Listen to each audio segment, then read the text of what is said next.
अस्सलाम वालेकुम। वालेकुम अस्सलाम। क्या नाम है? राना ताहिर।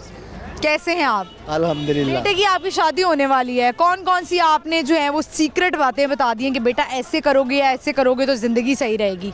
ये जो लाइफ है ना, ये जो स्टार्ट लाइफ होती है ना, इस पे जो है ना, मैं बल्कि ये अपने बेटे के लिए क्या, पूरे जो आप नए कपल बनने वाले हैं, तो इसमें यही सबसे पहले ये बात इनको कहना चाहता हूँ कि जो चीज़ें आप शादी से पहले दुल्हन को, बेगम साहबा को, ससुरालियों को दे रहे हैं ना पहले दिन से, बड़ी मोहब्बत, प्यार, शफ़क़त, तो जब शादी हो जाती है लाइफ में थोड़ी सी चेंजिंग आती है। लेडीज़ सारा कुछ वो पहले वाला मांगती है, ये ऐसा नहीं होता नहीं जरा।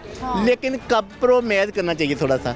जब चूँकि जो दूल्हा मियाँ होते हैं ना, वो उसकी मोहब्बत माँ बाप की तरफ, बहन भाइयों की तरफ, तो बेगम साहबा कहती है कि जी ये मुझे ऐसे करो, मेरे ऐसे करो, ऐसे करो। आप मुझे बताएं, माशाल्लाह अब आपके बेटे हैं, उनकी शादी होने वाली है, आपका भी लाइफ का तजुर्बा होगा, मुझे बताएं कि वैसे तो इस्लाम में नापसंद मतलब नहीं किया गया पसंद जॉइंट फैमिली सिस्टम को, तो आप किस हक में है कि जॉइंट फैमिली सिस्टम में रहना चाहिए, जब बच्चे बड़े हो जाए, उनकी शादियाँ हो जाए तो वो अलहदा हो जाएँ?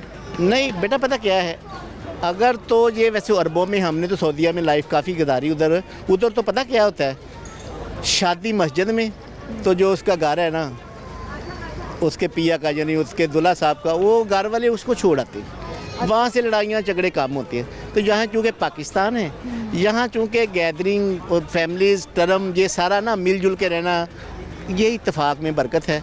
तो कई लोग जो इस तरह नहीं करते, तो वो दूरियां बहुत दूर हो जाते हैं। मैं तो कहता हूँ कि इकट्ठे रहना चाहिए।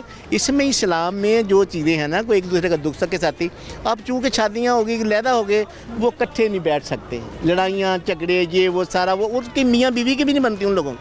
लेकिन मेरी दुआ यही है कि अल्लाह, जब कोई कपल आते हैं मिलजुल के, जैसे हमारे देहातों में, गाँव में लोग इकट्ठे रहते हैं, एक दूसरे के साथ दुख शेयर करते हैं, तो अब मैं तो यही कहूँगा कि भी जब शादी हो तो मिलजुल के बहन भाइयों को उस तरह प्यार दो, मिसिज़ को उस तरह का प्यार दो। ये नहीं कि उन्होंने तीखे से आ गया तो नौकरी बना लो। नहीं बताएं आप, पहले वैसे मैंने देखा जब बच्चे बड़े हो जाते हैं ना, तो बेगमात ऊपर हो जाती हैं और मियाँ नीचे हो जाते हैं। आप मुझे बताएं, आप अभी भी ऐसे हैं, जी बेगम, या कहते हैं नहीं चुप करके बैठ जाओ? नहीं, देखो मकसद ये है कि बेगम साहबा की कुछ ऐसी बातें माननी चाहिए, जो ना पिछला वो चदरा चौधरी जी, ये वो जी जुत्ती की नोक फलां जी, नौज बिल्ला जी, इस तरह नहीं है। औरत तो इज़्ज़त देनी चाहिए, उसका एहतराम करिए, सर का ताज बनाना चाहिए, इसलिए कि औरत वेरी वेरी गुड लाइफ। अगर उसको दबा के रखेगा, वो इज़्ज़त दिल से नहीं करेगी। अगर उसको, मेरी तो एक ही बीवी है ना अभी, डर के इज्जत करेगी? नहीं, डर के नहीं, दिल से करनी चाहिए। दिल से इसलिए करनी चाहिए कि अल्लाह ताला खुश होता है। मियाँ बीवी की लड़ाई में शैतान आ जाता है, तो वो बड़ा खुश होता है। तो जो मियाँ बीवी, जो अपनी मियाँ को और बीवी एक दूसरे का कंप्रोमाइज़ रहेगा, अल्लाह ताला उन पे बहुत खुश होता है, बड़ी रहमतें आती हैं। मेरा ये मैसेज भी है, ये गुड़िया लोगों का बड़ा, ये मीडिया की तरह ये लोगों को पैगाम फैलाते हैं, किसी को जब को आता है तो मैं बड़ी खुशी से देता हूँ ऐसी चीज़ें भी मैं, कि ये वो थोड़ा तक वो अमल करे। देखो कपल के लिए ज़रूरी तकीद ये है कि मिसिज़ अगर आ जाए तो माँ बाप को ना भूल जाना।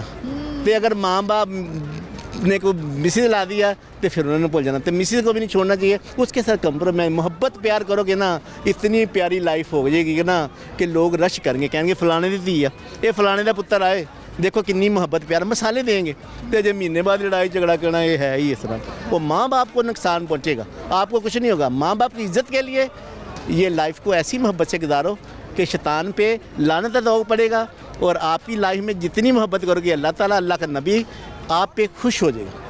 बहुत बहुत शुक्रिया, अल्लाह आपकी लाइफ में ढेर सारी खुशियाँ दे। आमीन, thank you so much. Happy रखे आपकी जो पूरी टीम है, तो इनके लिए बेशुमारी दुआएं। अगर आपकी भी शादी हो गई है, जो होने वाली है, तो अल्लाह आपकी लाइफ में भी ढेर सारी। मेरी हुई भी है शादी, मेरी हुई भी है, मेरी बेटी भी है। अच्छा जी, हाँ जी कहा करना बस मियाँ साहब को, फिर लाइफ अच्छी गुजरेगी। अगर ये कहे मैं आते जी दुनिया न्यूज़ या फलानी न्यूज़ या इस्लाम में ऐसे कर दूँगी, तो लाइफ ख़राब हो जाएगी। देखो बेटा, ये मैं तुझे बात बता, मैं तो ये कहती हूँ। हाँ, तो फिर दुल्हा मियाँ का भी मैसेज है कि देखो बेटा, इतनी प्यारी गुड़िया आपको अल्लाह ने दी हुई है ना मिसेज, तो इसका भी एहतराम करना, वरना मीडिया वाले तो पता ही है फिर रगड़ेंगे बहुत ज़्यादा, इसलिए उनके दुल्हा मियाँ को भी मैंने कह दिया। तो मेरे जो दूल्हा मियाँ ना, वो यही कहते हैं, एंकर होगी ऑफिस में। नहीं, वो ठीक है, ऑफिस करते नहीं ना, रोब जोब चलना करते, फिर वही है ना, घर में तो बीवी है, घर वाले बीवी का रोल अदा करो, इस तरह करो कि मियाँ साहब खुश हो जाए। अगर उन्होंने कहा ये लेके आओ, वो लेके, अच्छा जी अल्हम्दुलिल्लाह अभी लेके आता हूँ, ऐसे ही करते हैं। तो जन्नत में जाओगी। नबी पास अभी भी खाना बना कर आई हूँ। शादी करानी है कि ज़्यादातर औरतें दोजक में जाएंगी। साहबा करम के यार रसूलल्लाह दोजक में क्यों जाएंगी? जो दौड़ते इतनी प्यारी हैं। सरकार ने क्या नबी सल्लल्लाहु अलैहि वसल्लम ने फरमाया कि नहीं, वो औरतें जो अपने बंदे की नाफरमान है, कहना नहीं मननियाँ। बहुत लंबी बात। दूसरी ये बात कि ब्याह पर्दा होगी, फलां होगी, इस तरह। सबसे पहले यही अल्लाह के नबी ने क्या साहबा का मैं यार दिल करता था सजदा करिए। अल्लाह के नबी ने कहा नहीं, अगर सजदे की इजाज़त होती मैं औरत को कहता अपने मियाँ का करो। वाहदहू ला शरीक, सजदे के लिए अल्लाह की ज़ात पाक, किसी के लिए सजदा नहीं है। तो अल्लाह आपकी लाइफ में ढेर सारी खुशियाँ। आने वाली जो कपल है, सर्दियाँ सीज़न है, बहुत मिल रहे हैं आपस में, शादियाँ वादियाँ बन रही हैं। खुदारा अगर शादियाँ आपकी हो गई हैं तो अगर अपने ख़ानदान को बचाना है तो मिलजुल के रहें, इकट्ठा रहें, लड़ाई झगड़े के। बहुत शुक्रिया आपके वक्त का, थैंक यू सो मच।